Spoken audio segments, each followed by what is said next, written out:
Genesis chapter 1, verse 16 up to 31. At nilikha ng Diyos ang dalawang malaking tanglaw. Ang malaking tanglaw ay upang magpuno sa araw, at ang maliit na tanglaw ay upang magpuno sa gabi.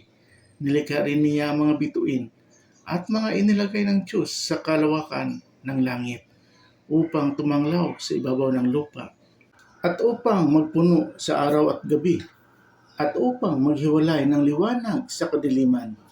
At nakita ng Diyos na mabuti at nagkahapon at nagkaumaga ang ikaapat na araw. At sinabi ng Diyos, bukalan ng sagana ang tubig na mga gumagalaw na kinapal na may buhay, at magsilipad ang mga ibon sa itaas ng lupa, sa luwal na kalawakan ng himpapawid. At nilikha ng Diyos ang malalaking hayop sa dagat at ang bawat may buhay na kinapal na gumagalaw, na ibinukal na sagana ng tubig, ayon sa kanya-kanyang uri, at ang lahat na may pakpak na ibon, ayon sa kanya-kanyang uri, at nakita ng Diyos na mabuti. At mga binasbasa ng Diyos na sinabi, kayo'y magpalaanakin at magpakarami, at inyong punuin ang tubig sa mga dagat, at magpakarami ang mga ibon sa lupa. At nagkahapon at nagkaumaga ang ikalimang araw.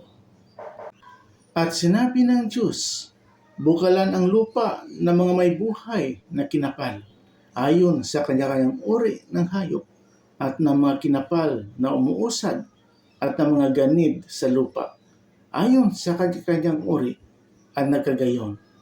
At nilikha ng Diyos ang ganid sa lupa ayon sa kanyang uri, at ang hayop ayon sa kanyang uri, at ang bawat umuusad sa ibabaw ng lupa ayon sa kanya-kanyang uri.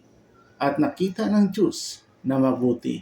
At sinabi ng Diyos, lalangin natin ang tao sa ating larawan, ayon sa ating wangis, at magkaroon sila ng kapangyarihan sa mga isda sa dagat, at sa mga ibon sa himpapawid, at sa mga hayop, at sa buong lupa, at sa bawat umuusad na nagsisiusad sa ibabaw ng lupa.